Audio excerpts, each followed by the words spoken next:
This is the Bible in 1 year, day 273. Bounce it back up. It was one of the most moving and powerful testimonies I have ever encountered. A former sex worker, drug addict, and dealer described how she'd reached a point at which, in her own words, she was dead. She said her blood was black and her heart was black. She described how she came on Alpha and heard that Jesus loved her so much that he died for her. She described how this had broken the concrete of her heart. She experienced God's love for her for the first time. Remarkably, she has even been able to forgive those who did her harm and is now radiating the love of Christ. After she'd given her testimony to a stunned congregation, I went up to thank her and said how extraordinarily powerful it had been. She replied, "I need to bounce it back up."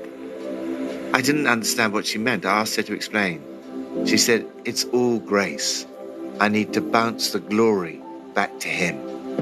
She had a profound understanding of grace, glory, and what it means to be Christ-like.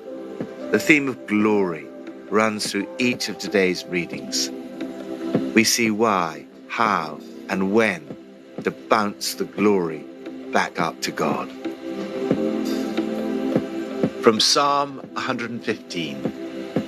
Not to us, Lord, not to us, but to your name be the glory, because of your love and faithfulness. Why do the nations say, "Where is their God?" Our God is in heaven. He does whatever pleases him. But their idols are silver and gold made by human hands. They have mouths but cannot speak, eyes but cannot see. They have ears but cannot hear, noses but cannot smell. They have hands but cannot feel, feet but cannot walk, nor can they utter a sound with their throats. Those who make them will be like them, and so will all who trust in them. All you Israelites, trust in the Lord. He is their help and shield. House of Aaron, trust in the Lord. He is their help and shield. You who fear him, trust in the Lord. He is their help and shield. Why glorify God?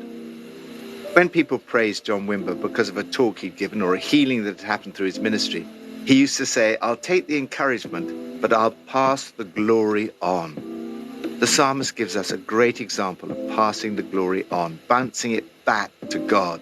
He starts, "Not to us, O Lord, not to us, but to your name be the glory, because of your love and faithfulness." He goes on to give two reasons why you should glorify and worship God. First, because of our experience of God's love and faithfulness. Worship is a response to what God has done for you. Give him all the glory. Second, because you become like that which you worship. Those who make them will be like them, and so will all who trust in them. So, if we worship idols, we become totally useless, unable to do anything of any value. Put your trust in the Lord, who is your help and shield. Put your faith in the Lord and worship him, and you will become like him. You'll be changed into his likeness and obtain fullness of life. Lord, my help and shield, help me to experience more of your love and faithfulness, to bounce it back up and to give you all the glory. New Testament, from Philippians 1 and 2. Whatever happens, conduct yourselves in a manner worthy of the gospel of Christ. Then, whether I come and see you or only hear about you in my absence, I will know that you stand firm in the one Spirit, striving together as one for the faith of the gospel, without being frightened in any way by those who oppose you. This is a sign to them that they will be destroyed, but that you will be saved, and that by God. For it has been granted to you on behalf of Christ, not only to believe in him, but also to suffer for him. Since you are going through the same struggle you saw I had, and now hear that I still have. Philippians chapter 2.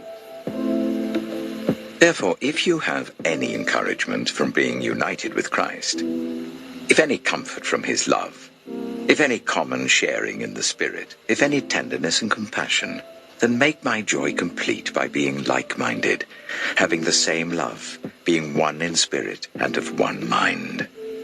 Do nothing out of selfish ambition or vain conceit. Rather, in humility, value others above yourselves, not looking to your own interests, but each of you to the interests of the others. In your relationships with one another, have the same mindset as Christ Jesus, who being in very nature God, did not consider equality with God something to be used to his own advantage. Rather, he made himself nothing by taking the very nature of a servant, being made in human likeness. And being found in appearance as a man, he humbled himself by becoming obedient to death, even death on a cross. Therefore God exalted him to the highest place and gave him the name that is above every name, that at the name of Jesus every knee should bow, in heaven and on earth and under the earth, and every tongue acknowledge that Jesus Christ is Lord, to the glory of God the Father. How to glorify God. Paul explains how you can glorify God by becoming like Jesus. Think of yourselves the way Christ Jesus thought of himself. Become Christ-like in attitude because of concern for the name of Jesus and the glory of God. Live a life worthy of the gospel of Christ. It is a privilege not only to believe in Jesus, but also to suffer and struggle for him. When people or events come against you, stand firm in unity against all the opposition and attacks that you are bound to encounter. The language Paul used is that of a phalanx, the most formidable military device of antiquity. With shields together and spears out front, the soldiers stood shoulder to shoulder in files 8 men deep. As long as they did not break rank, they were virtually invincible. Stand united, singular in vision, contending for people's trust in the message, the good news, not flinching or dodging in the slightest before the opposition. Your courage and unity will show them what they're up against. Defeat for them, victory for you, and both because of God. A Christ-like attitude is the key to this unity. Any disunity in the church would have detracted from Paul's joy. Disunity so often comes from selfish ambition and vain conceit. The key is to consider others better than yourself, to look not only to your own interests, but also to the interests of others. Don't push your way to the front. Don't sweet talk your way to the top. Put yourself aside and help others get ahead. Don't be obsessed with getting your own advantage. Forget yourselves long enough to lend a helping hand. In other words, you have to have the same attitude as Jesus, who let go of his natural, legal, and social status and made himself nothing. He took the very nature of a servant. He humbled himself and became obedient to death, even death on a cross. He took the path of downward mobility, humble service, and unselfish love. If you're ever anxious about your relative status, remember that Jesus made himself lower than we could ever imagine. And as a result, God exalted him to the highest place and gave him the name that is above every name, that at the name of Jesus, every knee should bow in heaven and on earth and under the earth, and every tongue confess that Jesus Christ is Lord, to the glory of God the Father. This is how you can glorify God, by following Christ in his humble service and selfless love. Lord, help me to have the same attitude as Jesus. Help me to take the path that brings glory to God the Father. Help me always to bounce the glory back to you. Old Testament, from Jeremiah 1 and 2. The words of Jeremiah. son of Hilkiah, one of the priests at Anathoth in the territory of Benjamin.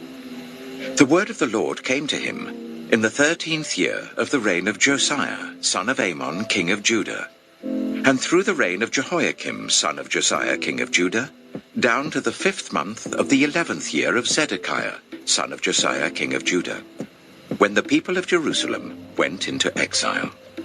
The word of the Lord came to me, saying, Before I formed you in the womb, I knew you. Before you were born, I set you apart. I appointed you as a prophet to the nations. Alas, sovereign Lord, I said, I do not know how to speak. I am too young. But the Lord said to me, Do not say, I am too young. You must go to everyone I send you to, and say whatever I command you. Do not be afraid of them, for I am with you and will rescue you, declares the Lord. Then the Lord reached out his hand and touched my mouth, and said to me, I have put my words in your mouth. See, today I appoint you over nations and kingdoms to uproot and tear down, to destroy and overthrow, to build and to plant. The word of the Lord came to me. What do you see, Jeremiah? I see the branch of an almond tree, I replied.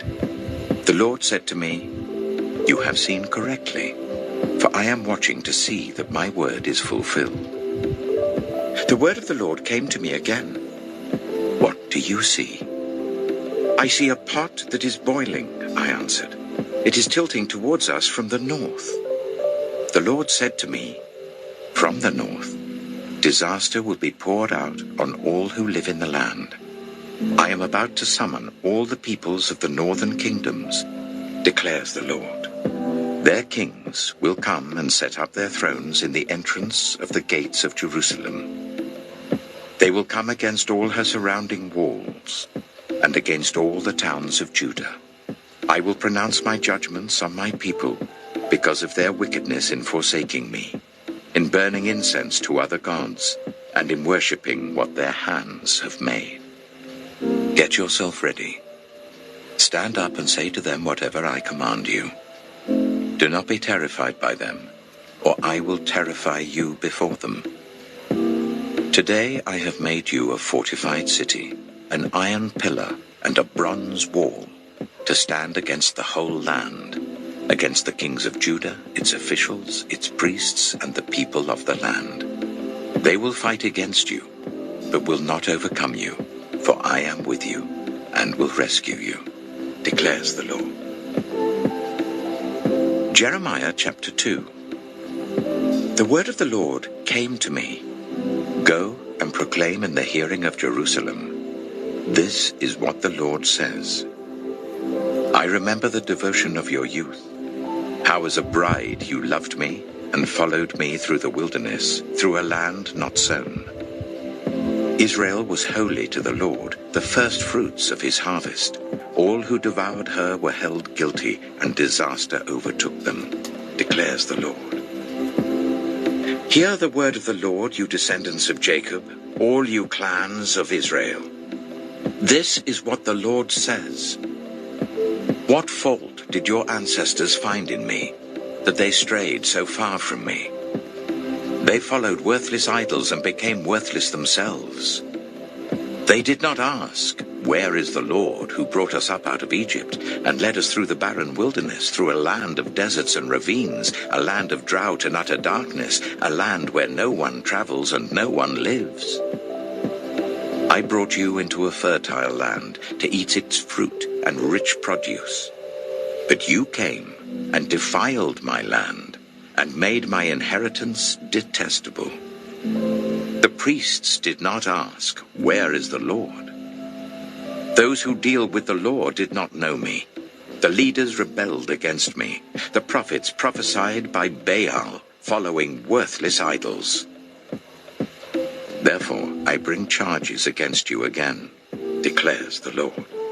And I will bring charges against your children's children. Cross over to the coasts of Cyprus and look. Send to Kedar, and observe closely. See if there has ever been anything like this. Has a nation ever changed its gods? Yet they are not gods at all. But my people have exchanged their glorious God for worthless idols. Be appalled at this, you heavens, and shudder with great horror, declares the Lord. My people have committed two sins. They have forsaken me, the spring of living water, and have dug their own cisterns, broken cisterns that cannot hold water. Is Israel a servant, a slave by birth? Why then has he become plunder? Lions have roared, they have growled at him, they have laid waste his land. His towns are burned and deserted. Also, the men of Memphis and Tahpanhes have cracked your skull. Have you not brought this on yourselves by forsaking the Lord your God when he led you in the way? Now, why go to Egypt to drink water from the Nile? And why go to Assyria to drink water from the Euphrates? Your wickedness will punish you. Your backsliding will rebuke you. Consider then and realize how evil and bitter it is for you when you forsake the Lord your God and have no awe of me, declares the Lord Almighty. Long ago, you broke off your yoke and tore off your bonds. You said, I will not serve you. Indeed, on every high hill and under every spreading tree, you lay down as a prostitute. I had planted you like a choice vine of sound and reliable stock. How then did you turn against me into a corrupt, wild vine? Although you wash yourself with soap and use an abundance of cleansing powder, the stain of your guilt is still before me, declares the Sovereign Lord. How can you say, I am not defiled, I have not run after the Baals? See how you behaved in the valley. Consider what you have done. You are a swift she-camel running here and there, a wild donkey accustomed to the desert, sniffing the wind in her craving. In her heat, who can restrain her? Any males that pursue her need not tire themselves. At mating time, they will find her. Do not run until your feet are bare and your throat is dry. But you said, it's no use. I love foreign gods, and I must go after them. As a thief is disgraced when he is caught, so the people of Israel are disgraced. They, their kings and their officials, their priests and their prophets. They say to wood, you are my father, and to stone, you gave me birth. They have turned their backs to me and not their faces. Yet when they are in trouble, they say, come and save us. Where then are the gods you made for yourselves? Let them come if they can save you when you are in trouble. For you, Judah, have as many gods as you have towns. Why do you bring charges against me? You have all rebelled against me, declares the Lord. In vain I punished your people. They did not respond to correction. Your sword has devoured your prophets like a ravenous lion. When to glorify God?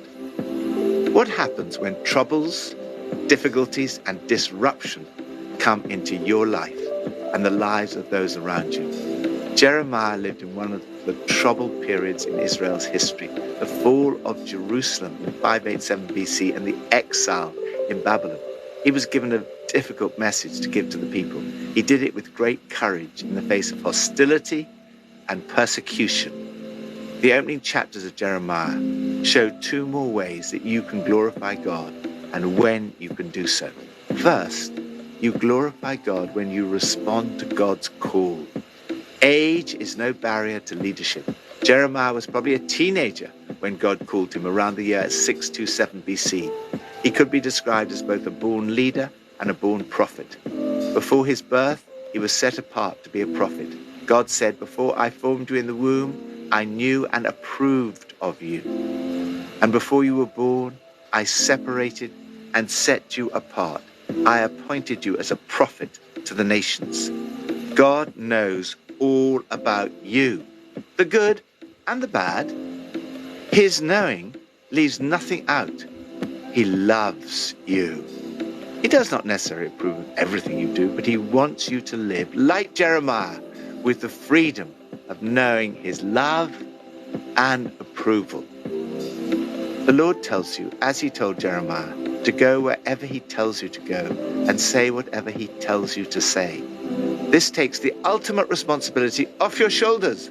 Glorifying God does not mean having to try to save the whole world. That's God's responsibility, but rather doing what God asks you to do. This will not be easy. God warns that there will be opposition. Second, you glorify God when you respond to God's correction. God asked Jeremiah to warn the people against worshipping worthless idols and call them back to worshipping him. Jeremiah said, "My people have exchanged their glory for worthless idols." Not only does this deny God the glory he deserves, it is actually self-destructive. When we turn away from God, we lose the blessings of relationship with him and replace it with something useless. God laments how my people have forsaken me, the spring of living water, and have dug their own cisterns, broken cisterns that cannot hold water. In particular, they were on the hunt for sex, and more sex, insatiable, indiscriminate, promiscuous. They were addicted and could not quit. Again, we see that you become like whatever you worship. Those who follow worthless idols become worthless themselves. If you follow Jesus, you become like him. If we try to find satisfaction, meaning, and purpose through our own ambitions and self-centered appetites, our lives become of no value. Jeremiah despaired that God's people had not responded to his correction. They had forsaken his blessings and failed to give him glory. Thank God that the remedy for all this came in the person of Jesus, who set aside his glory in order to rescue us. To him be all the glory. Lord, help me to fix my eyes on Jesus, the spring of living water, and to turn my face towards him. May I become Christ-like and give you all the glory.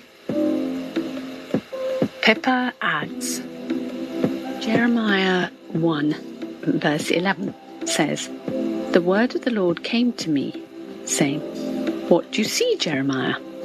Jeremiah says, 'I see the branch of an almond tree.' The Lord came to me, 'You have seen correctly, for I am watching to see that my word is fulfilled.'" God uses pictures to speak to us. They can be so comforting, encouraging, and memorable.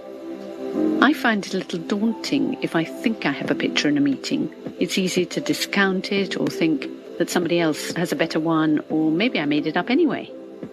But if we do speak up and bring that word, it might be the very thing that somebody needs to hear, and it might transform their lives.